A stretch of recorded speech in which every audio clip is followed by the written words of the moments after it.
চলো এদিকে চলে এসো। আমার একটা পছন্দের ফ্রিজ, ডবল ডোরের। কিছু থাকে না, সব বাইরে থাকে। এটার ঘর ভাড়াটা যেমন আলাদা, লাইট বিলটা কিন্তু আলাদা হচ্ছে। আমার রুম বেশ বড় আছে। আমার বেডরুম। গুড ইভিনিং বন্ধুরা, কেমন আছো সবাই? আশা করছি সবাই খুব ভালো আছো, সুস্থ আছো। আর আমাদের চলে যাচ্ছে কোনো একরকম। আমার তো প্রচন্ড সর্দি, আওয়াজটা শুনে হয়তো অনেকেই বুঝতে পারছো। তো যাই হোক, তোমাদের রিকোয়েস্টে কিন্তু আজ আমার ফ্ল্যাটটা ট্যুর করাবো। কারণ অনেক দিন ধরে সবাই বলছিলে তোমরা যে দিদিভাই তোমার ফ্ল্যাটটা ঘুরে দেখাও, ফ্ল্যাটটা ঘুরে দেখাও।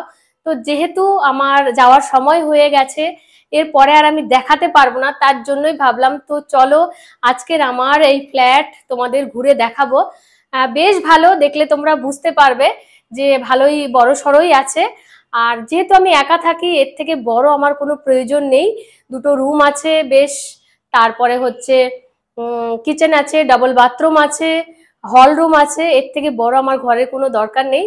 তো চলো আজকের তোমাদের আমার হচ্ছে এই ফ্ল্যাটটা ঘুরে দেখানোর পালা, তাই না? তো চলো।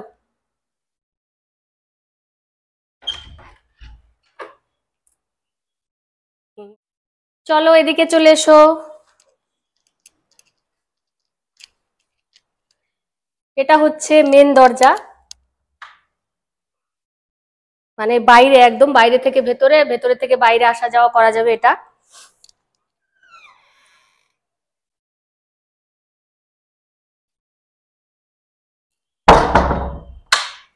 এইদিকে দেখা,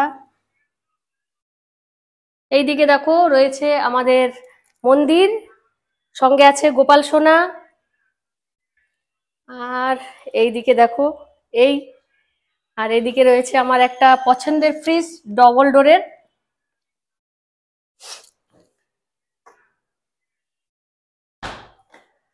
আর এইদিকে এই যে আমার জিনিসপত্র, এইদিকে রয়েছে একটা শোকেস।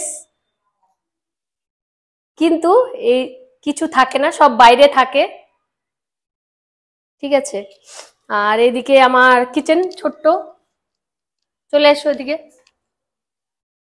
এই যে এটা হচ্ছে কিচেন টেবিল। আর এইদিকে দেখাও, এইদিকে হচ্ছে আমার এই যে সব জিনিসপত্র যা রাখা আছে সেইগুলো, কিচেনের জিনিসপত্র। আর এইদিকে তেমন কিছু নেই, জাস্ট এই। আর চলে এসো এবারে, এইদিকে দেখো রয়েছে ওয়াটার পিউরিফায়ার, যেটা আমরা কিনেছি আর কি। এখানে দেওয়ার মধ্যে শুধু পাখাগুলোই মানে বাড়ির, ঠিক আছে, আর বাদ বাকি যা আছে সমস্ত কিছু কিন্তু আমাদের কেনা। আর এদিকে আছে একটা বেসিন। আর এদিকে কিন্তু কোনো মিরর নেই, মিরর ছাড়াই কাজ চালাচ্ছি। আর এদিকে হচ্ছে বাথরুম। তো চলো এবারে তোমাদের এই রুমটা দেখাই। এই রুমটাকে গেস্ট রুম বলতে পারো বা স্টোর রুম বলতে পারো, কারণ এখানে কেউ বাড়িতে এলে এখানে থাকে। প্লাস মানে এইখানে আমার সমস্ত ঘরের চাল ডাল, তারপরে সবজি, ধরো আলু, পেঁয়াজ, এগুলো সমস্ত কিছু ওই বেডের নিচে আছে। আর চালের বস্তাটা ওই সাইডে আছে। মানে ঘরের যে ধরো বক্সগুলো রয়েছে, বক্সগুলোর মধ্যে অনেক কিচেনের জিনিস রয়েছে। সমস্ত কিছু তো বাইরে রাখা যায় না, কারণ হচ্ছে আমার বাইরে কিন্তু তেমন কোথাও জায়গাও নেই। তো এই বক্সগুলোর মধ্যেই কিন্তু অনেক জিনিস রয়েছে। আর ওই কার্টুনগুলো, মানে এটা স্টোর রুমও বলা চলে আবার গেস্ট রুমও বলা চলে। তো যাই হোক, এবারে চলো আমি বেলকনিটা তোমাদের সাথে শেয়ার করি। এই ঘরে কিন্তু ছোট্ট মতো একটা বেলকনি আছে বাইরে। তো বেশিরভাগটা এই যে দেখো, এইখানে কিন্তু জামা কাপড়ই মেলা থাকে, কারণ আমি উপরে যাই না তেমন ভাবে। যত জামা কাপড় হয় আমি ছোট ছোট করে দড়ি টানিয়ে নিয়েছি, আর দড়ির মধ্যেই দেই। দেখো বেলকনিটা কিন্তু একদমই ছোট্ট, আর এখানে বসা টসা যায় না, ওই জামা কাপড়ই একটুখানি মেলা যায়। আর দাঁড়িয়ে থেকে বাইরের ভিউটা দেখা যায়। দেখতেই পাচ্ছ বাইরের ভিউটা এই জানালা দিয়ে কেমন। তো যাই হোক, তোমাদের কিন্তু আমার এই ঘরটা দেখালাম, বেলকনিটা দেখালাম, জানালা দেখালাম। আর আজকের ভিডিওটা কিন্তু মাম্মাম করছে, আর মাম্মাম কিন্তু এই পাশে আছে। দেখতেই পাচ্ছ দুষ্টু মাম্মাম হাসছে আমাকে দেখে।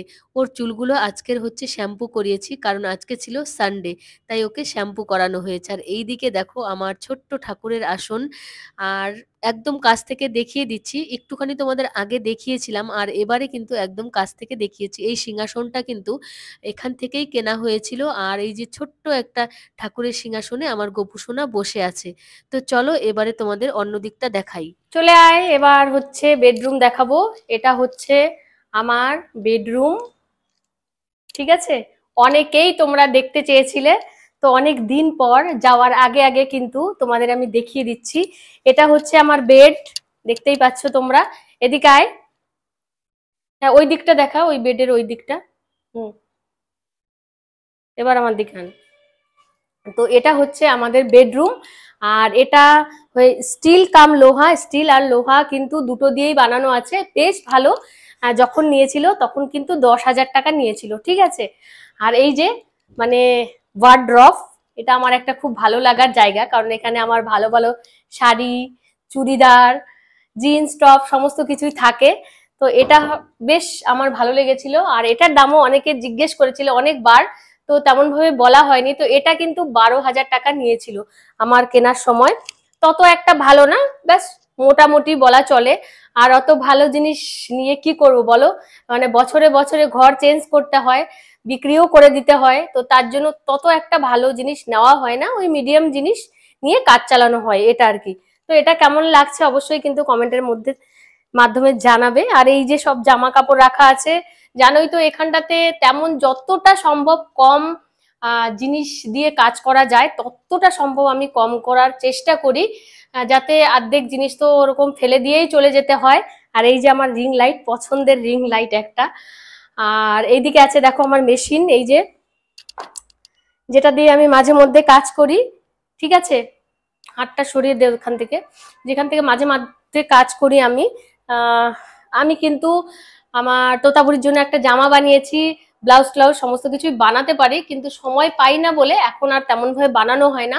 আর এইদিকে কিন্তু আছে অ্যাটাচ বাথরুম, ঠিক আছে? এটা কিন্তু কোমোড বাথরুম, তো এটা কিন্তু আমরা তেমন ভাবে ইউজ করি না, কারণ কোমোড বাথরুম আমার ততটা পছন্দ নয়। জাস্ট কোনো সময় মানে হয়ে যায় অনেক লোকজন এলে, এটাই যা। তো তেমন ভাবে আমরা এটা ব্যবহার করি না। তো কেমন লাগলো আমার রুমটা দেখো। আর এইটা হচ্ছে এই যে কুলার, এটাও কিন্তু সমস্ত কিছু কিন্তু এখানে এসে নতুন নেওয়া হয়েছিল, এটাও কিন্তু নতুন নিয়েছিলাম এখানে এসে। তো ছোট্ট একটা রুম, বেশ ভালো। তো তেমন আমি কিছু সাজানো গোছানো করিনি, যদিও অনেক কিছু ছিল আমার কাছে সাজানো গোছানোর, কিন্তু তবু আমি গোছাইনি। কারণ হচ্ছে কি বলতো, এই যে বারবার গোছানো আর ভাঙা আমার কাছে ভীষণ একটা কষ্টদায়ক হয়ে ওঠে। তার জন্যই কিন্তু যতটা সম্ভব কম সাজগোজ করে রাখা যায়। মানে তো হয় না যে photo frame, photo, flower vase, এগুলো তো এগুলো নেবো কোথায়, না কিনে কিনে, এটাই হচ্ছে সমস্যা। তো যখন নিজের একদম স্থায়ী একটা বাড়ি হবে তখন কিন্তু সব হবে। তো যাই হোক, কেমন লাগলো অবশ্যই কিন্তু কমেন্টে জানাবে। তারপর অনেকেই যেমন জিজ্ঞেস করছিলে হচ্ছে মানে কত টাকা এটার ভাড়া নেয়। তো এটার ঘর ভাড়াটা যেমন আলাদা, লাইট বিলটা কিন্তু আলাদা, ঠিক আছে? আর সমস্ত কিছু মিলিয়ে প্রায় 10,000 টাকার মতো পড়ে যায় মাসে মাসে। তো দেখতেই পেলে একটা হল রুম, এক দুটো মানে বেডরুম, আর হচ্ছে কিচেন বাথরুম, মানে 2 BHK যেটাকে বলে, সেটা হচ্ছে আমার রুম, বেশ বড় আছে। আর হচ্ছে আমরা তো মানে তিনজন, মানে আমার ছোট ছোট দুটো ছানাপোনা আর হচ্ছে আমি। তো বেশ, আমি তো ধরতে গেলে একাই, তাই না? তো বেশ ভালোই কাটে, কোনো অসুবিধা হয় না। আর সময় সময় এই এই ছোট্ট ঘরটাকেই অনেক বড় মনে হয়, কারণ আমি একা থাকি, তাই না? আমার মেয়ে তো সারাদিন স্কুলে থাকে, ছোট্ট একটা বাবু আছে, একে নিয়েই সারাদিন কেটে যায়। তো যাই হোক, সমস্ত কিছু তোমাদের সাথে আজকে শেয়ার করলাম, অনেক দিন থেকে তোমরা বলছিলে, তার জন্যই আমি যাওয়ার আগে কিন্তু তোমাদের সাথে আমি সমস্ত কিছু শেয়ার করে দিলাম, যে আমার কিচেন কেমন, আমার বেডরুম কেমন, হল রুম কি আছে আমার রুমে, কোনটার কত দাম সেটাও কিন্তু আমি জানিয়ে দিয়েছি।